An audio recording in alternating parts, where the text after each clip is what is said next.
Senator Mackenzie. Thank you very much, Mr Acting Deputy President. The hypocrisy, the level of debt that was left and the assumptions underpinning those that have spoken from the other side on this particular MPI is breathtaking, absolutely breathtaking. The assumption is that we at this side do not appreciate public broadcasters, do not appreciate the substantial contribution that a public broadcaster has made over 80 years to our national identity and indeed serving particularly rural and regional communities where others have not been before. Let us know what the weather's going to be so we know when to put the crop in. Let us know the community events, how national agenda will play out at the local level. To make the assumption that we don't appreciate that in our local communities is absolute joke. There is lots of community concern about the reforms to the ABC and the SBS. It means difficult decisions, Senator Ludlam, and these are difficult decisions that you were never prepared to make. Never prepared to make. You're happy for Indigenous programs to have an efficiency dividend. You are happy for education departments to have a dividend. You are happy for defence departments to have a dividend, but you are not happy for ABC and SBS to have to be like everybody else across the whole of government and actually be subject to contributing to pay down the absolute mess that you left us. Change is never easy, but it's almost always necessary. The taxpayer spends more than $1 billion a year on the ABC, and the taxpayer is entitled to demand value for money.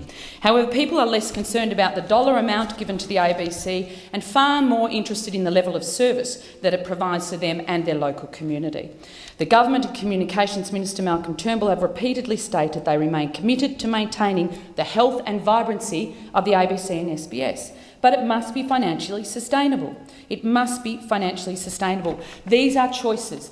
And Mr Scott made that point in estimates last Thursday. It is about prioritisation. It is about choices, where to actually fulfil their charter obligations in the most efficient manner. For the people and the Nationals represent, that means the health and vibrancy of services to people living in regional Australia, principally the ABC local radio and vitally emergency broadcasting services, which I note in Senate estimates on Thursday, Minister Scott was quite flippantly about to say, well, Senator, when I questioned him on this, we can't actually rule in, rule out, we'll wait till Monday when I make the announcement. Well, the fact was that was generating very real fear, particularly in regional Victoria, around the provision of emergency services program. He then very, very quickly decided that that was all in the basket. So I don't actually make any apology for putting all my efforts into ensuring ABC management and the board maintains its regional footprint. And I'm buoyed by Mr Scott's public declarations of a regional focus, because it is about prioritisation as a national broadcaster. As a former member of the Senate Environment and Communications Legislation Committee, I've had the privilege of being able to question ABC management in Senate estimates over a number of years. ABC Managing Director Mark Scott has repeatedly assured me that the ABC's role as an emergency broadcaster is not under review, but I think his other answers over a period of time have been less reassuring about his commitment to regional Australia, which is why I'm buoyed by his statement today. He didn't seem to have a lot of information on hand about local radio in regional Australia and at what costs. In May estimates, I asked Mr Scott how many of the ABC's 4,500 employees worked in regional offices. He couldn't tell me. Apparently it's 501. In estimates last week, I asked Mr Scott how much of the ABC budget goes to local radio. Western Victoria, Central Vic, Bendigo, Ballarat, etc. Mr Scott said he'd have to check that. I'd have to check that. And then I said, well, let's look at trends. Has the amount you've actually invested of the $1 billion Australians give to you as the national broadcaster, have you actually increased your investment over time into local radio? And the answer I got was no, I think the amounts have actually remained static. So they haven't actually been investing in the areas that count as a national broadcaster. Rather, they've been doing exactly what Senator Ludlam said. And they've been centralising to Sydney with over half, and that's exactly what Mr Scott said. In a drive for efficiency, they've been centralising. And where have they been centralising? To Adelaide, to Tasmania, to Perth, to regional Australia? No. They've been centralising to Sydney. And today was a classic case of the options were available. The options were available. In fact, they were even laid out for them, where they could find efficiency measures, but it went to Sydney, and they don't want to do that. They don't want to do that. He also went to talking about local radio stations in regional areas. I asked him about staffing costs because the footprint gets bigger. We collapse local radio into each other.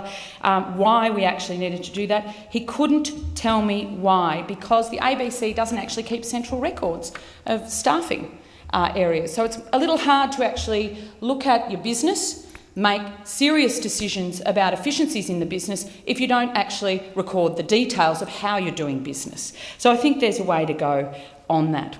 The vagueness is deeply worrying and gives the impression of a lack of transparency and about how the resource allocation by the taxpayer marries with the charter obligations of the ABC and in its role as the national broadcaster. As Minister Turnbull said in his headland speech, we need more granular detail on where the ABC is spending its money and how it relates to the charter obligations. The best cure for suspicion is sunlight, the Minister said, and I couldn't agree more. Without that sunlight, we're left believing ABC management sees regional broadcasting as an annoying distraction to the more exciting areas of prime TV and current affairs, and competing in city markets with yet another fabulous brekkie program. But it's not good enough. The ABC Charter is to be a national broadcaster, not just another Sydney or Melbourne network. Government, as I said, had identified through the efficiency review a variety of options. The back office or support services function could generate $40 million and make 150 less staff potentially redundant. That wasn't an option taken. Savings to changing the way broadcasters negotiate the transmission contracts, $30 million over 10 years. Savings from selling properties, like the building that is a car park, not core production facilities, a car park and a costume storage in, North Sydney, worth around $20 million. And I think there may be another $40 million available in implementation costs, which is why there's a savings program spread over 5 years with zero money actually required in year one. It's also worth noting the ABC has 45 senior presenters and managers on earning